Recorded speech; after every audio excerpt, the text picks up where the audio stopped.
ప్రతి ఒక్కరికి కోరికలు వాటితో పాటు కష్టాలు ఎన్నో ఉంటాయి. కష్టాలు లేనివారు ఈ లోకంలో ఎవ్వరూ ఉండరు. కానీ డబ్బులు ఉంటే కష్టాలు రావని, డబ్బు లేకపోతేనే కష్టాలు వస్తాయని కొందరు అనుకుంటారు.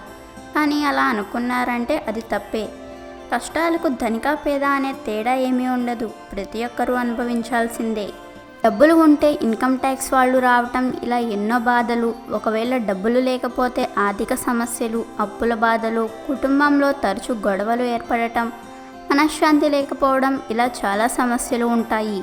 డబ్బు తర్వాత ఆరోగ్య సమస్యలు. ఈ రోజుల్లో ప్రతి ఒక్కరికి ఏదో ఒక అనారోగ్యం ఉంటూనే ఉంది. అది ఆహారపు అలవాట్ల వల్ల లేదా ఏదైనా ఇతర కారణాల వల్ల రావచ్చు. మరి మీ కష్టాలను, కోరికలను తీర్చుకుని జీవితంలో సంతోషంగా ఉండాలనుకునేవారు ఈ విధంగా చేయండి. వారంలో ఒక్కొక్క రోజు ఒక్కొక్క దేవుణ్ణి పూజిస్తాం. మరి హనుమంతునికి ఇష్టమైన ఈ మంగళవారం రోజున ఇలా చేయండి. ఈ మంగళవారం రోజున ఆంజనేయ స్వామి వారి ఆలయాన్ని సందర్శించుకుని ఆలయం చుట్టూ 11 ప్రదక్షిణలు చేయండి. ఎందుకంటే ఆంజనేయ స్వామి వారికి ప్రదక్షిణాలు అంటే ఎంతో ఇష్టం. అందుకే ఆయన అనుగ్రహం పొందాలంటే ముందుగా ప్రదక్షిణాలు చేయాలి. అయితే ఈ మంగళవారం రోజున చేయడం ఇంకా మంచిది. తర్వాత ఆలయం లోపలికి వెళ్ళి స్వామిని దర్శించుకుని ఆ స్వామివారికి ఇంట్లో లేదా గుడిలో కానీ తమలపాకుల దండను వేయాలి. స్వామివారికి తమలపాకులన్నా వాటి నుంచి వచ్చే సువాసనన్నా ఎంతో ఇష్టం. ఆ తరువాత ఆంజనేయ అష్టోత్తరం అంటే ఆంజనేయ స్వామి 108 నామాలను స్మరిస్తూ ఒక్కొక్క నామానికి ఒక్కొక్క తమలపాకుని ఆయనకు సమర్పించాలి.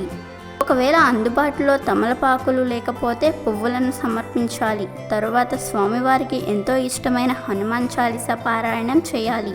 చదవలేని పరిస్థితుల్లో కనీసం వినడం మంచిది. లేదా స్వామివారిని పూజించే ముందు విష్ణు సహస్రనామం విన్నా కూడా చాలా మంచి ఫలితం ఉంటుంది. ఎందుకంటే ఆయన శ్రీరామ భక్తుడు. ఆయనను పూజిస్తే ఆంజనేయ స్వామిని పూజించినట్లే. చివరిగా నైవేద్యంగా ఆ స్వామికి ఎంతో ఇష్టమైన గారెలను సమర్పించాలి. ఇలా చేసే ముందు మీ కొన్ని కోరికలను కానీ సమస్యలను కానీ ఆయనకు చెప్పుకుని ఈ రకంగా పూజ చేసినట్లయితే మీ సమస్యలు, కోరికల నుంచి వెంటనే విముక్తులవుతారు. ఆఖరిగా టెంకాయ, అరటిపండ్లు, బెల్లం ముక్క, పానకం, ఎర్రటి పూలు, సింధూరం, అలాగే వడపప్పును సమర్పించాలి. వీటిలో ఆయనకు అరటిపండ్లు అంటే చాలా ఇష్టం.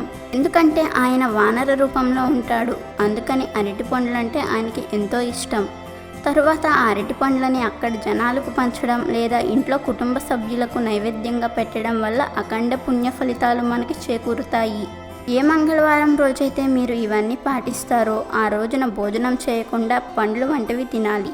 ఇలా చేయడం వల్ల మీకున్నటువంటి కోరికలు తీరడమే కాకుండా మీ ఇంట్లోని సమస్యలు తొలగిపోతాయి.